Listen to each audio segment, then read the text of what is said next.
Okay, good afternoon once again, everyone. We are here this afternoon on the occasion of Mr. Duddridge's visit to the Virgin Islands. He is the new minister for the overseas territories, and he is here on his first official visit to the Virgin Islands. This afternoon, both Premier and Minister Duddridge, they will give you their opening remarks, and thereafter we will open the floor for questions, where you can also ask questions of His Excellency the Governor. Premier?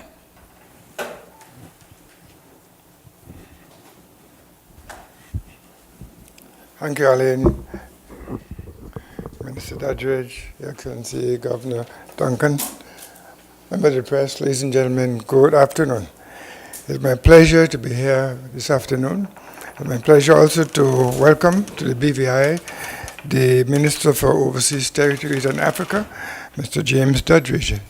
This is the first we here in the BVI have the privilege of being the first overseas territory he's visited since an appointment. We have taken the opportunity to, so far, show him a little bit of what the BVI is all about, and in a few minutes we'll be continuing that tour, so he'll have a good appreciation of what is done, what we do here on the economy of the British Virgin Islands. During this morning, we had the opportunity to meet with myself and members of the senior civil servants, that is the Financial Secretary, my Permanent Secretary, Director of the Financial Services Commission, to discuss matters, particularly financial services, sovereign financial services. Subsequent to that, we met with my ministers and myself, where we discussed general topics pertaining to the BVI, including the development projects.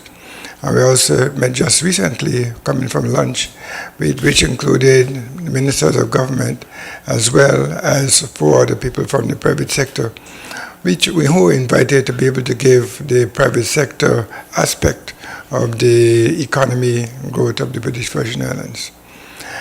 In 1999, the Foreign Secretary signed the Agreement for Growth and Prosperity between the United Kingdom and the British Virgin Islands, which essentially spoke about a partnership that will see growth of both countries, the UK and the BVI. We have benefited tremendously from that agreement, that partnership. In particular, I want to refer to the agreement with Hertfordshire Council, where we have been able to, we have a twinning relationship with Hertfordshire Council, and in particular they assisted us with training of our athletes who go to perform in various venues. We've also had most recently contribution from UK Trade Investment, and they are again giving us assistance in preparing for the airport project, which we have been working on for some time, but they're working with us now to further the development of that airport. That agreement has been useful to the BVI, and I expect that will continue because that is the agreement to work together. And I know that Mr. Duddridge has demonstrated a keen interest in what we do here in the British Virgin Islands, and indeed what he will see and observe in the other overseas territories. I will be keen to continue that partnership to the benefit of UK and the overseas territories. And I'm speaking here today about the British Virgin Islands. Thank you. I'd like to invite the Minister to... Thank you very much.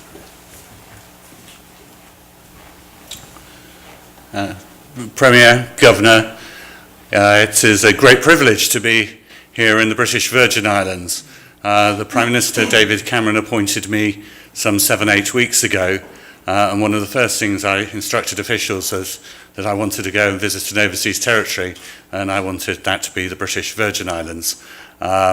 It is a great welcome I've received from you personally, Premier, and also from the Governor, who must have been appointed at roughly the same time as I, and amazing how much he already knows about the BVI.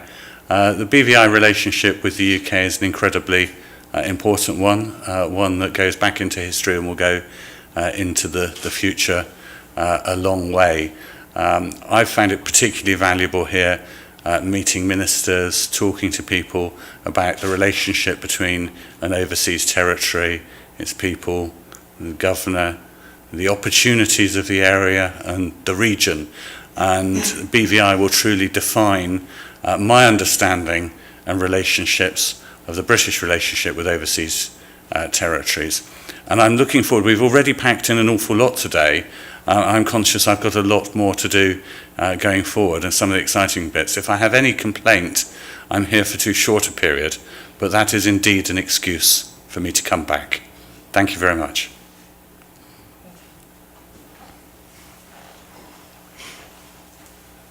Okay, we now open the floor for your questions. Please do identify, say your name and the media house in which you work with. Good afternoon. My name is San Lewis, ZBVI Radio. Let me first of say good afternoon to Sir, Mr. Duddridge, Minister Duddridge.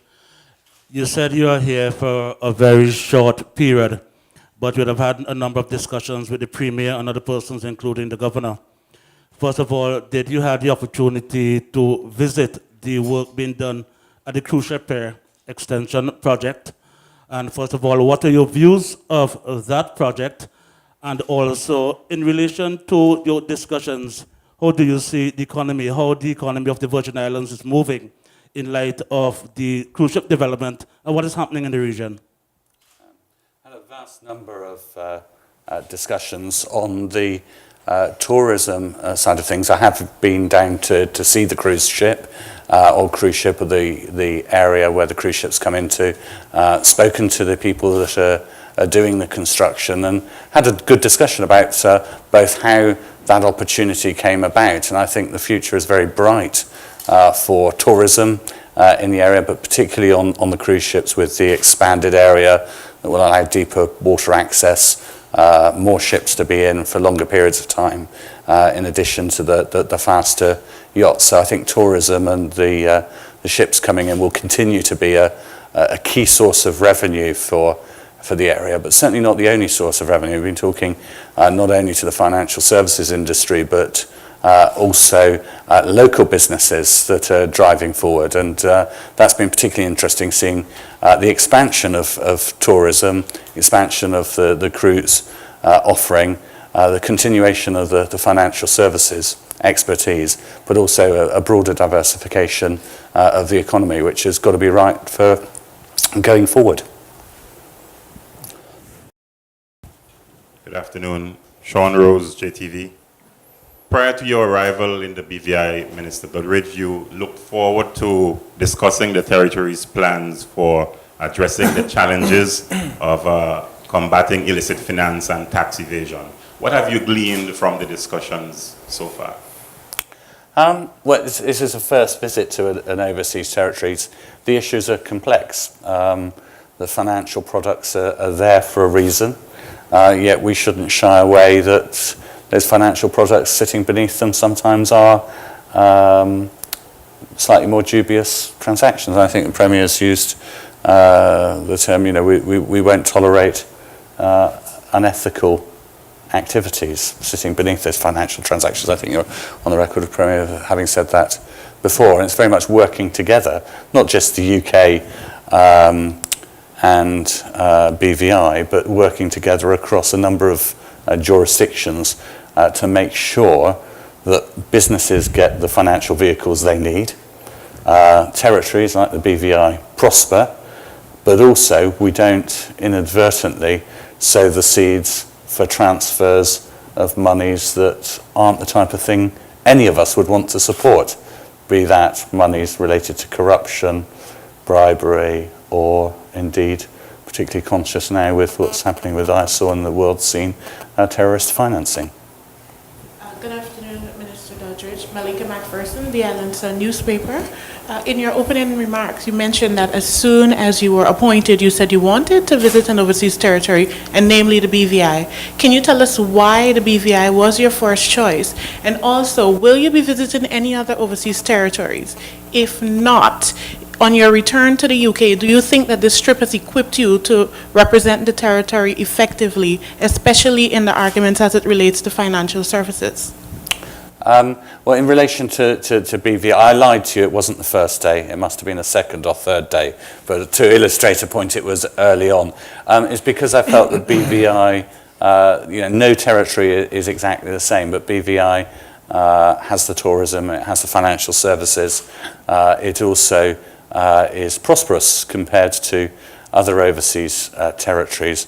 I will also be visiting Montserrat as part of this trip, which obviously has other challenges, some which share the fear of natural disaster, but a lot closer, obviously. So hopefully getting an idea of two elements. One, here, where things are going very well, and an area that has been problematic, but on the up in Montserrat. In terms of visiting other territories, clearly, although rather like your government and my government, we don't want to spend all our time jetting around the world.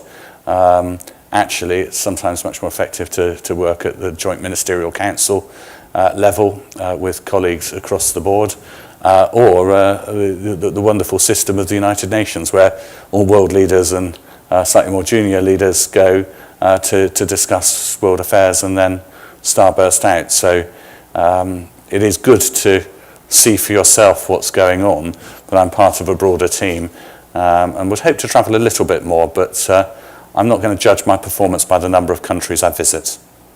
Minister Duddridge, I know you would have had discussions with the governor, right? And there are a number of issues currently before the governor for him to make a decision on. One of them is the Commission of Inquiry into the Cruise Repair Development Project, and also a petition was recently handed to the governor from the police, alleged impropriety within the police force. First of all, were these issues discussed when you met the governor, and what were your concerns at this point with those two issues? Well, the governor, one of the functions of the governor is to brief Her Majesty's government constantly, not just for arriving here. So the issues you're aware of, that you've raised, I was aware of before. I was aware of immediately prior, and have formed some basis of discussion. But they're perhaps not a subject for the Minister for the Overseas Territories. They are a matter for the Governor, but I would gently suggest perhaps not an issue for today, but it's something for long term. And having the Governor here as part of the constitutional framework means that the British government is represented in that kind of curious role you have sitting between two bosses, or sitting alongside two bosses, Governor. Indeed. It's a curious constitutional position, but I think the right one. There are important issues you raise, but ones that Westminster ministers shouldn't be meddling with. We're aware of them, the Governor's dealing with them alongside the Premier, and I think that's the right way for these things to happen. Okay, at this time I'd like to thank you, the members of the media, for your questions, and I know that our leaders have a lot of ground to cover because there's still much more in the BVI for them to see. So at this time we would like to invite you to stand as they prepare to make their exit. Thank you very much. Thank you.